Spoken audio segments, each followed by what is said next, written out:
Hello students, पिछले lectures में हमने कबीर की काव्यगत विशेषताएं हम पढ़ रहे हैं, जिसमें हमने भाव पक्षीय विशेषताएं कंप्लीट कर ली हैं।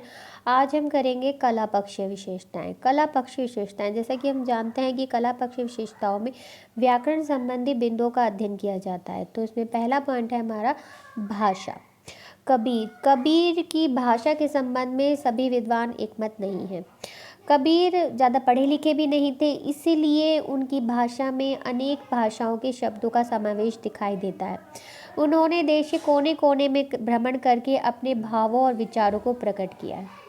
वो जैसा देखते थे वैसा ही बोलते थे, इसलिए उनकी भाषा जो है बहुत ज़्यादा सरल और सहज है। और उनकी भाषा में बहुत सारी भाषाओं जैसे कि अवधी, खड़ी बोली, ब्रज, संस्कृत, पूर्वी हिंदी, अरबी, फारसी, राजस्थानी, पंजाबी, भोजपुरी, बुंदेलखंडी, ऐसे बहुत सारी भाषाओं के शब्द मिलते हैं। इसीलिए उनकी भाषा को पंचमेल खिचड़ी या सदुकरी भाषा कहा जाता है। इसीलिए श्याम सुंदर दास ने भी कहा है कि वह कई भाषा की खिचड़ी प्रतीत होती है। तो ये उनकी भाषा के संदर्भ में ही इन्होंने कहा है।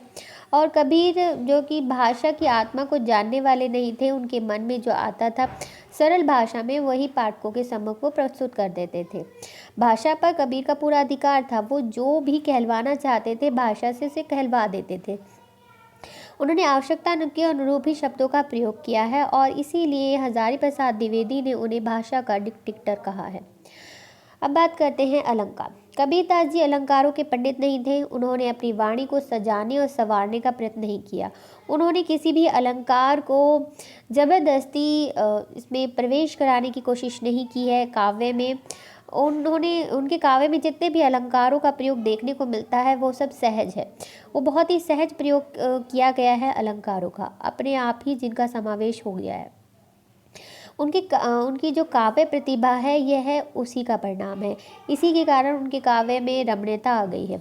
उनकी काव्य में उपमा, रूपक, दृष्टांत, अनुप्रास, यमक व अन्योक्ति अलंकारों का बाहुल्य है।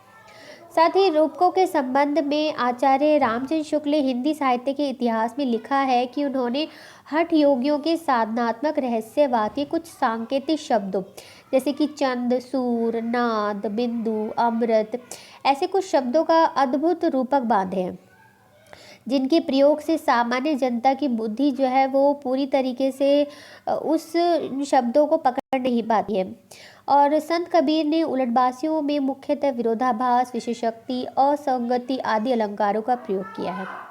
कबीर ने अन्योक्ति का भी बहुत प्रयोग जो है बहुत ही सुंदर ढंग से किया है। बात करते हैं इनकी शैली के बारे में।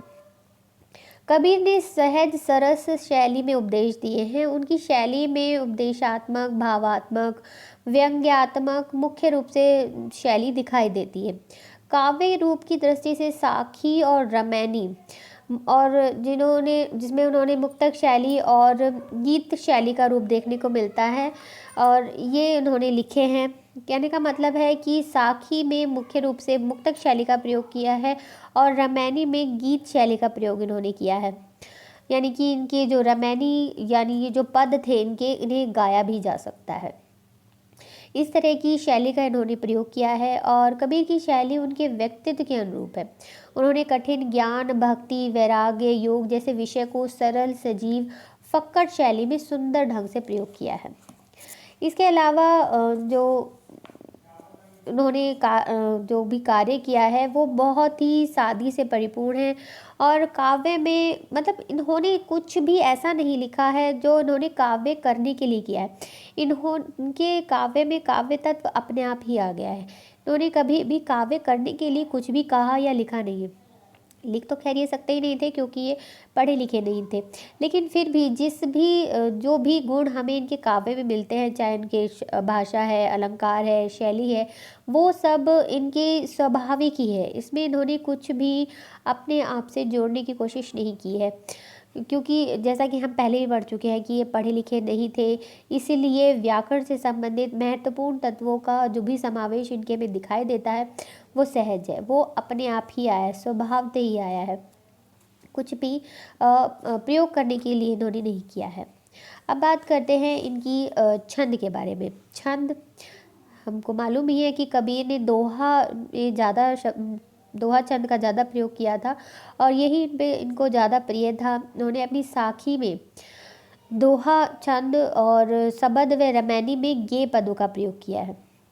मात्राओं के कम ज़्यादा होने से उसमें दोष भी आ गया है, क्योंकि हम जानते हैं कि ये पढ़े लिखे नहीं थे, तो ज़्यादा व्याकरण का ज्ञान इन्हें नहीं था, तो इसीलिए जैसा भी इनसे हुआ इन्होंने कर दिया। इन्होंने कहीं पे भी मतलब व्याकरण का इन्होंने ज़्यादा ध्यान नहीं रख पाए, क्योंकि पढ़े लिखे नहीं थे, इसीलिए मात्राओं का कहीं पे कम कहीं पे ज़्यादा हो गया है, जिसके कारण उसमें दोष आ गया है। लेकिन मुख्य रूप से छंद जो इन्होंने इस्तेमाल किया वो दोहा छंद है, जो कि इनका प्रिय छंद भी है।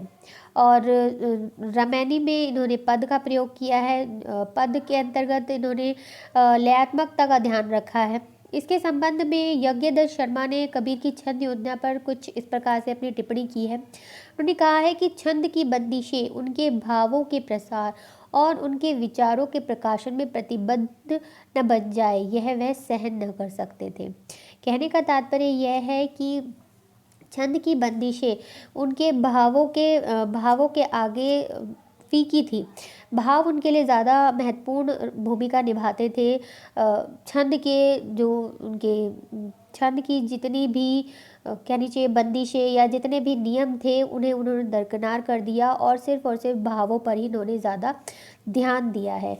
इसीलिए इनके छंदों में कुछ दोष दिखाई देते हैं। अब इनका एक दोहा छंद भी देख लेते हैं कि कोई देखो, हेरत हेरत हे सखी दैया कभी हेराई, बूंद समानी समंद में सोकत हेरी जाए। तो इस तरह के बहुत सारे इनके दोहे हैं, जो कि इनके मुख्य रूप से कहनी चाहिए कि इनके प्रिय छंद था दोहा। अब बात करते हैं इनकी शब्द शक्ति के बारे में।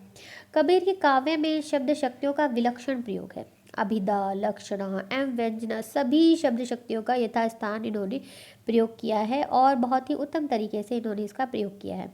विशेषतः व्यंजना पक्ष तो बहुत ही चमत्कारी बन पड़ा है।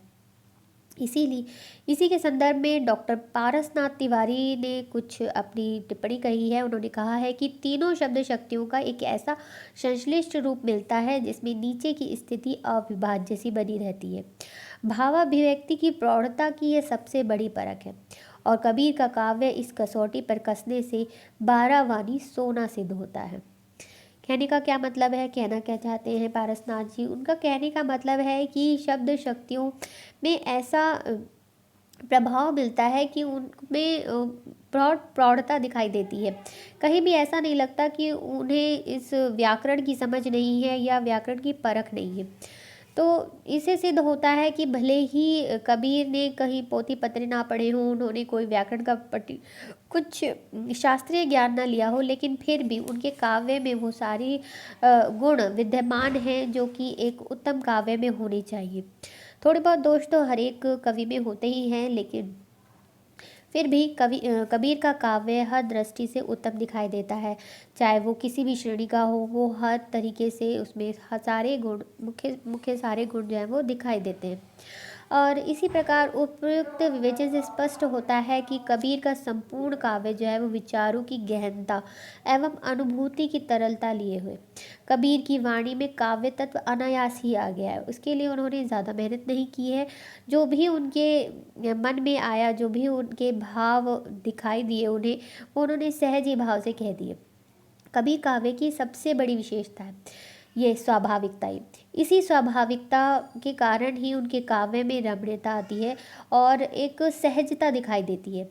कविता करना कबीर का लक्ष्य नहीं था, तथापि उनकी रचना में उच्च कोटि का काव्यत्व है। जैसा कि मैंने आपको पहले ही बताया कि कबीर कहीं पे भी कोई भी बात काव्य करने के लिए नहीं कही है। उन्होंने जो कुछ भी कहा वो सिर्फ और सिर्फ एक संत होने के नाते उपदेश की तरह उन्होंने दिए हैं। उन्होंने समाज को सुधारने के लिए, समाज को एक सही दिशा दिखाने के लिए ही अपने भाव, अपने विचार व्यक्त किए हैं, जिसमें काव्य तत्व अपने आप ही आ गया है, स्वाभाविक रूप से आ गया है। उनका महान जो काव्य है उनकी नैसर्गिक प्रतिभा का ही प्रदर्शन है कि जो ये काव्य हम देखते हैं ये सब उनकी नैसर्गिक प्रतिभा का ही परिणाम है।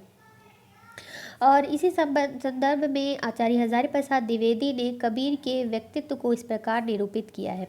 उन्होंने कहा है, मस्ती, फक्कड़पन स्वभाव और सब कुछ झाड़ फटकार कर चल देने वाले तेज ने कबीर को हिंदी साहित्य का अद्वितीय व्यक्ति बना दिया है।